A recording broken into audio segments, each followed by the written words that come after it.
Bismillahirrahmanirrahim. Assalamualaikum warahmatullahi wabarakatuh.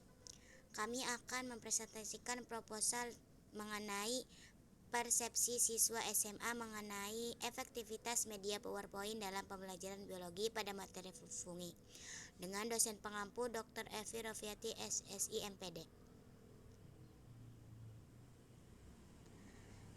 Yang anggotanya saya sendiri, Siska Wulandari dan Lulu Nurus Syarifah.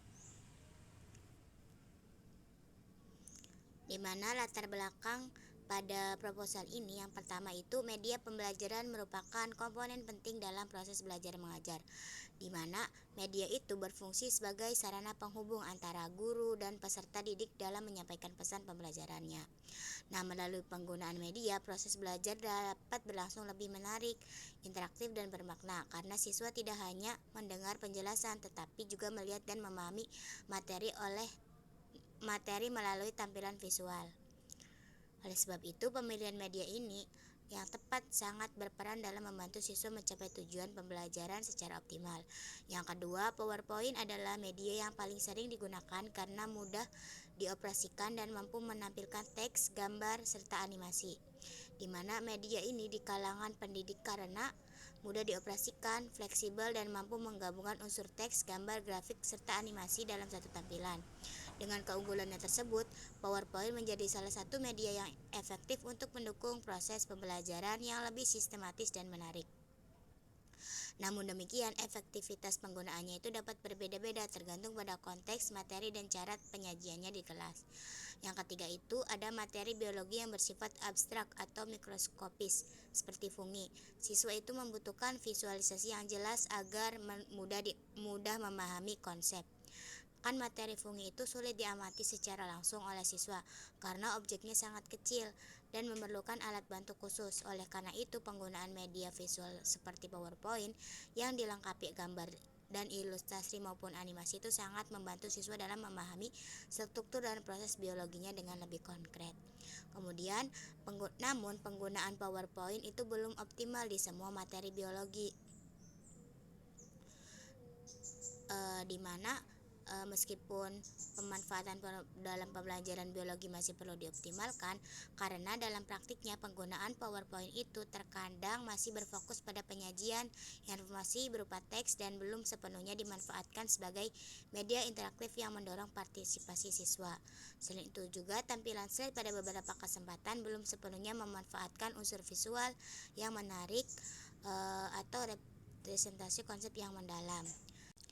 Nah, kemudian selanjutnya ada persepsi siswa terhadap media pembelajaran juga memiliki peran penting dalam menentukan efektivitas pembelajaran, di mana apabila siswa menilai media yang digunakan menarik dan membuat pemahaman konsep, maka semangat dan hasil belajar mereka akan meningkat.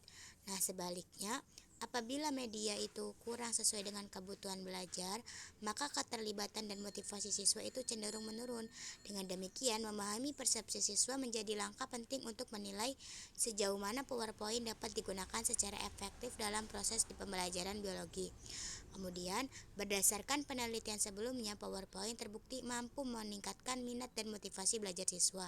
Misalnya, penelitian yang dilakukan oleh Farafida dan Khuzaini 2022 serta Sari 2025 menunjukkan bahwa PowerPoint dapat membuat proses pembelajaran lebih menarik dan efisien, di mana penelitian tersebut belum secara spesifik menelaah bagaimana persepsi siswa SMA terhadap efektivitas PowerPoint pada materi fungi yang merupakan topik bersifat mikroskopis dan menuntut pemahaman visual yang tinggi. Dengan demikian, penelitian ini diharapkan dapat memberikan gambaran yang lebih jelas mengenai persepsi siswa SMA terhadap efektivitas media PowerPoint dalam pembelajaran biologi. Nah, hasil penelitian ini itu nantinya dapat menjadi dasar untuk mengembangkan strategi pembelajaran yang lebih inovatif, interaktif, dan sesuai dengan karakteristik materi biologi di sekolah. Next.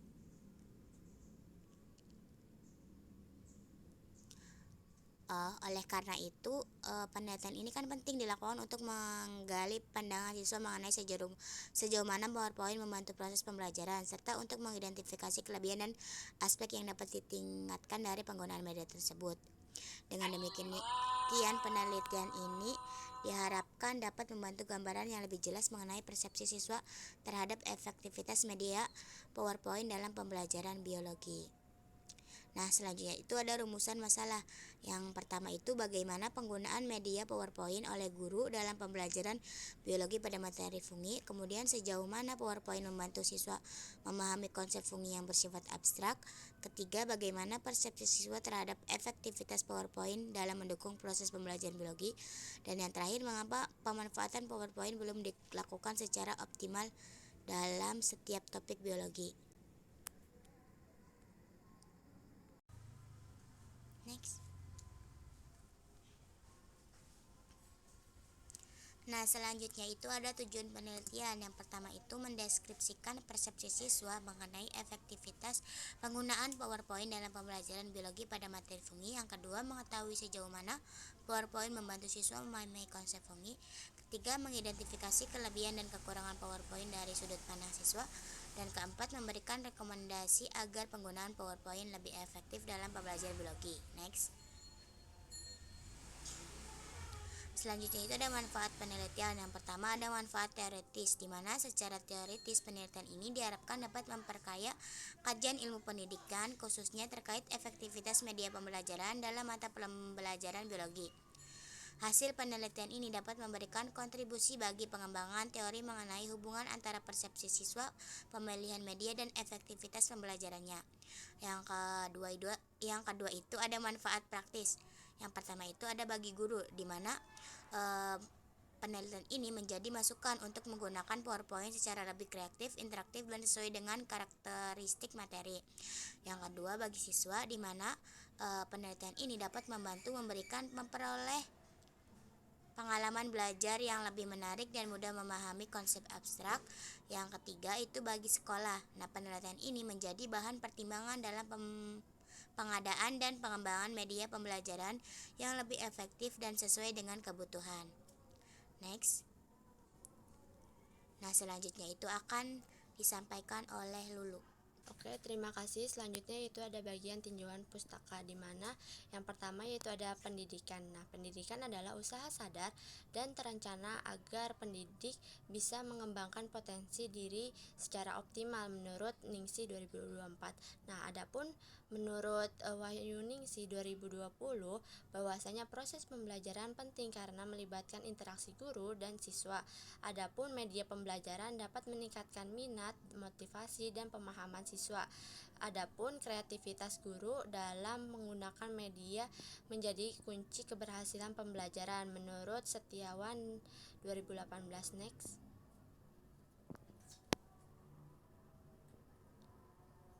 Selanjutnya yaitu ada bagian kedua mengenai persepsi siswa dalam pembelajaran, di mana persepsi adalah cara seseorang memahami sesuatu melalui para panca indera dan pemikiran menurut Slameto 2010. Adapun persepsi siswa terhadap media pembelajaran berarti penilaian mereka terhadap media yang digunakan oleh guru.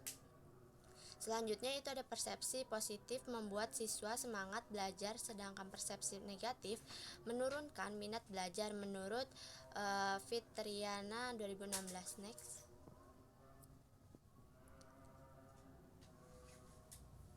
Adapun bagian ketiga yaitu ada efektivitas pembelajaran, di mana efektivitas pembelajaran ini menunjukkan seberapa jauh tujuan pembelajaran tercapai. Nah, pembelajaran efektif ditandai siswa secara aktif, pemahaman materinya, guru menggunakan metode sesuai dengan karakter si siswanya. Nah, pemanfaatan teknologi adaptif dapat meningkatkan efektivitas pembelajarannya. Next. Yang bagian keempat yaitu ada media pembelajaran, di mana media pembelajaran adalah alat bantu guru untuk menjelaskan materi agar mudah dipahami menurut Supriyono 2018. Sedangkan media seperti video, gambar, PowerPoint, atau alat peraga dapat meningkatkan motivasi dan hasil belajar. Nah, tanpa media pembelajaran jadi monoton dan siswa cepat bosan menurut Zaini 2017. Next. Adapun bagian kelima yaitu media pembelajaran PowerPoint, di mana PowerPoint ini adalah aplikasi presentasi yang menampilkan teks, gambar, video, animasi. Menurut Arya 2025, karakteristiknya bersifat multimedia, struktur, fleksibel, dan mudah digunakan. Nah, kelebihan dari PowerPoint itu sendiri menarik perhatian dan membantu pemahaman. Adapun kekurangan dari PPT yaitu butuh alat teknologi dan bisa membuat pembelajaran pasif tidak interaktif. Next. Adapun bagian materi atau materi mengenai fungi. Nah, fungi atau jamur adalah organisme eukariotik yang tidak memiliki klorofil sehingga tidak bisa berfotosintesis menurut Devkota 2023. Nah, ciri dari si fungi ini memiliki dinding sel dari kitin tersusun dari hifa dan miselium, berkembang biak dengan cara spora.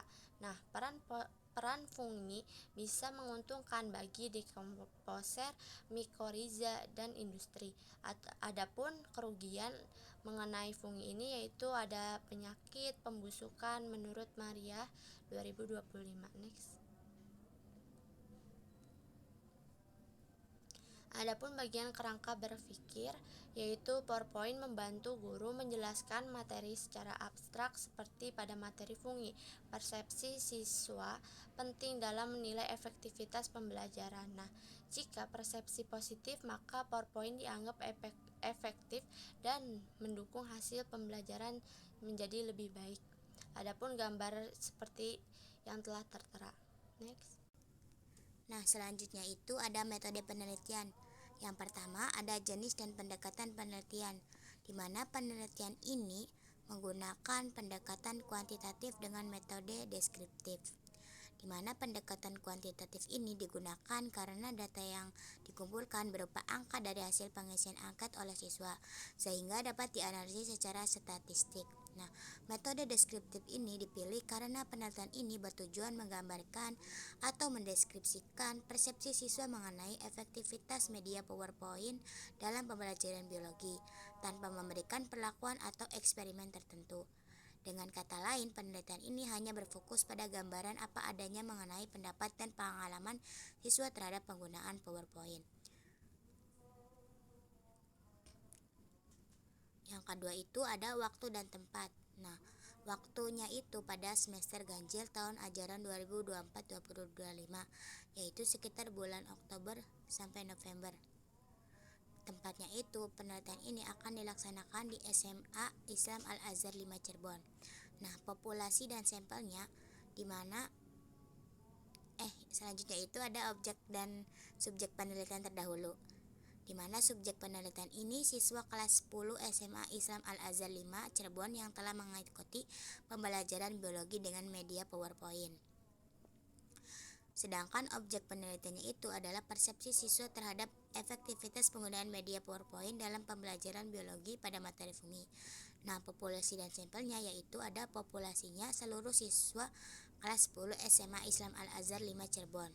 Sedangkan sampel yang diambilnya cuma 30 sampel dengan teknik sampling, di mana teknik pengambilan sampel ini menggunakan purpose sampling, yaitu karena pemilihan sampel berdasarkan pertimbangan tertentu, yakni siswa yang telah mengikuti pembelajaran dengan menggunakan PowerPoint. Dengan jumlah sampel yang sudah direncanakan adalah 30 siswa. Nah, agar data yang diperoleh cukup mewakili populasi dan memungkinkan analisis deskriptif yang akurat. Next. Selanjutnya itu ada variabel dan indikator penelitian, di mana penelitian ini memiliki satu variabel utama yaitu persepsi siswa terhadap efektivitas media PowerPoint. Nah, variabel ini diukur melalui 5 indikator utama. Yang pertama ada kemudahan penggunaan media, kemudian manfaat PowerPoint terhadap pemahaman materi, ketiga daya tarik tampilan visual dan animasi, keempat interaktivitas dan keterlibatan siswa dalam pembelajaran, dan kelima hambatan atau kendala dalam penggunaan PowerPoint. Next. Nah, selanjutnya akan disampaikan oleh Lulu. Oke, selanjutnya itu ada metode penelitian di mana bagian F itu terdiri dari instrumen penelitian. Yang pertama, instrumen penelitian yang kami ambil itu menggunakan angket atau kuesioner yang berisi pertanyaan tertutup menggunakan skala Riket. Nah, variabelnya itu 1 sampai 5. Yang pertama itu variabelnya 1 itu sangat tidak setuju, sampai 5 itu sangat setuju. Nah, bagian keduanya itu digunakan untuk mengukur persepsi siswa terhadap efektivitas PowerPoint berdasarkan 5 indikator yang telah disebutkan tadi. Nah, bagian kedua yaitu ada menggunakan lembar observasi, di mana digunakan untuk mencatat proses pembelajaran biologi yang menggunakan PowerPoint. Nah, bagian ini juga menggunakan aspek yang diamati meliputi tampilan media, penyajian materi, partisipasi siswanya, dan suasana belajarnya. Dan bagian ketiga yaitu pedoman wawancara atau opsional. Jika menggunakan wawancara digunakan untuk memperoleh keterangan tambahan dari beberapa siswa atau guru tentang kelebihan dan kendala penggunaan PowerPoint ini. Nah, pada bagian G atau prosedur penelitian itu terdiri dari 5 poin. Yang pertama itu ada persiapan, di mana persiapan ini mengenai studi pustaka, penyusunan instrumen, izin penelitian. Yang kedua yaitu ada pelaksanaan, di mana pelaksanaan ini menyebar angket dan observasi di kelas. Yang ketiga pengumpulan data, di mana pengumpulan data hasil angket dan catatan observasinya. Yang keempat itu ada analisis data, di mana analisis data ini menghitung skor rata-rata dan interpretasi kategori. Yang kelima yaitu ada pelaporan penyusunan hasil analisis dalam membentuk laporan hasil akhir dari proposal ini. Next. Nah, yang selanjutnya itu ada metode penelitian. Bagian H ini ada teknik pengumpulan data. Nah, teknik pengumpulan data ini ada 3 poin mengenai pertama angket. Nah, angket utama ini memiliki skala Likert 1-5 dengan 15 butir pertanyaan mengenai aspek kemudahan, manfaat, daya tarik, interaktivitas, dan hambatannya. Yang kedua yaitu ada observasi, di mana observasi ini mengamati penggunaan si PowerPoint itu sendiri di kelas dan respons siswanya itu bagaimana. Yang bagian ketiga yaitu ada wawancara atau sebagai pendukung untuk memperdalam tanggapan siswa tentang kelebihan dan kekurangan dari PowerPoint itu sendiri. Next. Nah, metode penelitian selanjutnya yaitu ada teknik analisis data, di mana teknik yang kita gunakan yaitu analisis menggunakan statistik deskriptif kuantitatif, yaitu dengan menghitung nilai rata-rata atau meannya dari setiap indikator persepsi. Nah, ada hitungannya seperti pada gambar yang telah tertera. Selanjutnya yaitu ada bagian uji validitas dan reliabilitas, di mana uji validitas ini digunakan untuk menggunakan validitas isi atau content validity dengan melibatkan ahli media dan ahli pendidikan biologi untuk menilai kesesuaian si isi instrumen dengan tujuan penelitian yang telah disebutkan di awal. Nah, uji reliabilitasnya itu seperti pada gambar berikut.